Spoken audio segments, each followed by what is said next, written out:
আমি এতিয়া বৰ্তমান চন্দ্ৰপুৰত আহি উপস্থিত।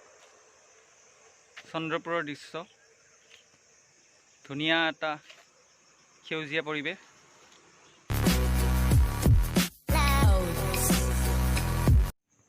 বৰ্তমান আজি আমি যাব ওলাইছোঁ চন্দ্ৰপুৰৰ ফালে। হয়তো আপোনালোকে চন্দ্ৰপুৰ গৈছে, তথাপিও আহক আজি চন্দ্ৰপুৰৰ ফালে যাওঁ।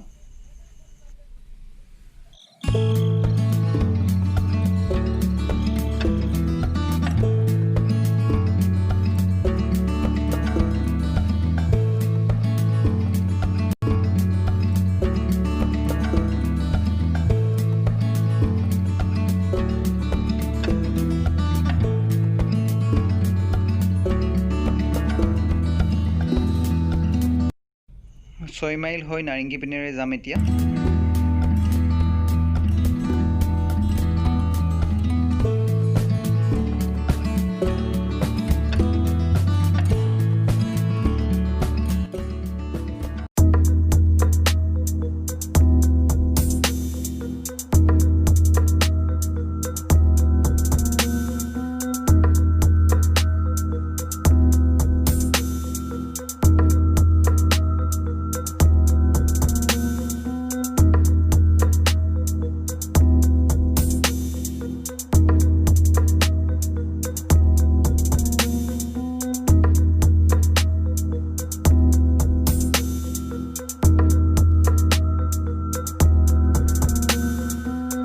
আচলতে আজি মোৰ গাড়ী লৈ অহাৰ উদ্দেশ্য নাছিলে, কিন্তু মানে কি হ'ল, আজি মৰ্ণিঙৰ পৰা যিহেতু বৰষুণ দি আছিলে, গতিকে স্কুটি বা বাইকটো আনিব নোৱাৰোঁ, তাৰ বাবে গাড়ীখনকে লৈ আহিলোঁ।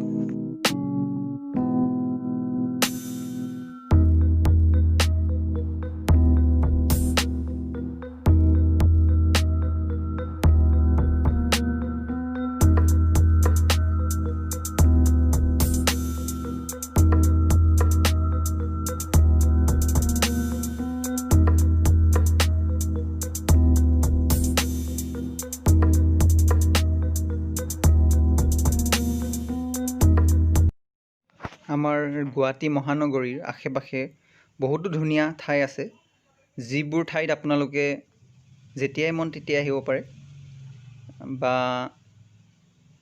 ইয়াত আহি ধুনীয়া এটা পৰিৱেশৰ উপভোগ কৰিব পাৰে। ইয়াত আহিলে আপোনালোকৰ মন নিশ্চয় শান্ত হ'ব, যিহেতু ইয়াতে সেউজীয়া পৰিৱেশ।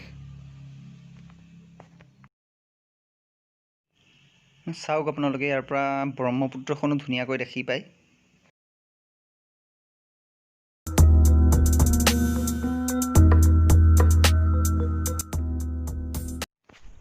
ৰাস্তাত অলপ পাচলি মাৰ্কেট দেখিলোঁ, যাৰ বাবে গাড়ীখন ৰখালোঁ। ইয়াতে মানে অলপ ফ্ৰেছ ভেজিটেবলবোৰ পোৱা যায়, যিহেতু ব্ৰহ্মপুত্ৰ নদীৰ ওচৰতেই খেতিয়কবিলাকে খেতি কৰে। গোটেইখিনি পাচলি ইয়াত আছে, ভিডিঅ'ৰ জৰিয়তে দেখি পাই আছে আপোনালোকে। বাইদেউ, ধনিয়া কেনেকৈ দিছে? মুঠি 10 টকাকৈ, কম নহয়? এইটো বেঙেনা মই খুবেই ভাল পাওঁ, মানে আলুৰ লগত ফ্ৰাই কৰি দিলেও। গৰমত তিয়হ খাব লাগে, পেট ঠাণ্ডা পৰে। গাইজ, বজাৰ কৰিলোঁ অলপ, বাকী লোকেল চিকেন আছিলে ইয়াতে। দামটো প্ৰায় আমাৰ তাৰ নিচিনাই, সেইবাবে নল'লোঁ। মোক আচলতে ঘৰৰ পৰা কৈ পঠিয়াইছিলে যে ৰাস্তাত যদি লোকেল মাছ পোৱা তেনেহ'লে লৈ আহিবা, কিন্তু ইয়াতে লোকেল মাছটো নাপালোঁৱেই। আগলৈকে যাওঁ, এতিয়া বজাৰখিনিতো কৰিলোৱেই, বাকী কি পাওঁ আগলৈকে।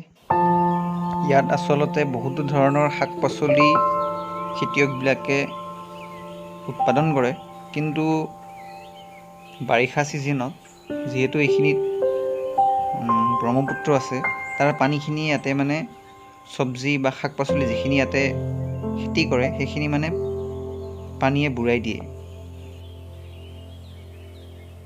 মই আচলতে চিটিতেই থাকি ডাঙৰ দীঘল হোৱা, তথাপি মই এনেকুৱা ধৰণৰ পৰিৱেশ বা এনেকুৱা ধৰণৰ ঠাইত আৰু গাঁও অঞ্চলবোৰত মই গৈ খুবেই ভাল পাওঁ। চাওক স্ক্ৰীনত কিমান ধুনীয়া এটা শান্তিৰ ঠাই।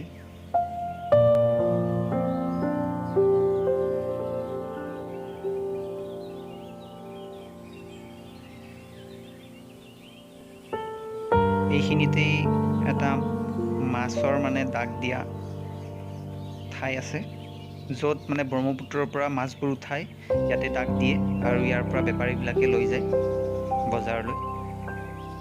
আজি চাওঁ বাৰু ইয়াতে মাছ পাওঁনে নাই। আমি এতিয়া বৰ্তমান চন্দ্ৰপুৰত আহি উপস্থিত। চন্দ্ৰপুৰৰ দৃশ্য, ধুনীয়া এটা সেউজীয়া পৰিৱেশ, প্ৰকৃতিৰ সৌন্দৰ্য এটা বেলেগেই সৌন্দৰ্য, যাৰ লগত কোনো সৌন্দৰ্য তুলনাই কৰিব নোৱাৰি।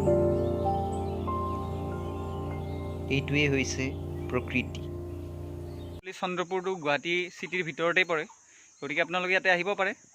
যিহেতু গৰমৰ দিন, অলপ মানে কি আৰু ঠাণ্ডা ঠাণ্ডা ৱেডাৰৰ মাজত বা নেচাৰৰ মাজত মানে অলপ সময় কটাব পাৰে।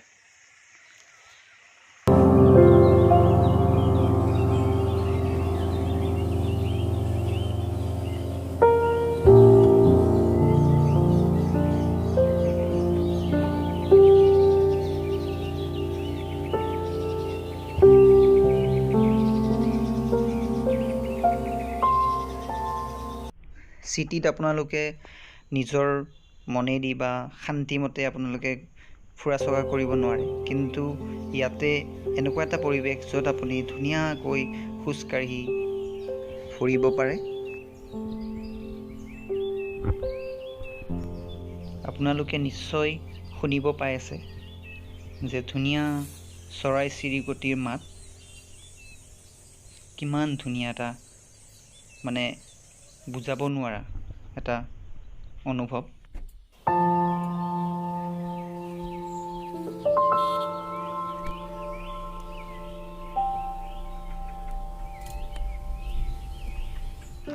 ইয়াত আহি খুবেই ভাল লাগিলে। এতিয়া ঘৰলৈ উভতিবৰ সময় হ'ল। ঠাইডোখৰ এৰি যাব খুবেই মন নাই, তথাপি ঘৰলৈতো যাবই লাগিব। গুৱাহাটীৰ নিচেই ওচৰত, গতিকে মই মোৰ মন গ'লেই ইয়ালৈ আহিব পাৰোঁ, আৰু মই প্ৰায় ইয়ালৈ আহিয়েই থাকোঁ।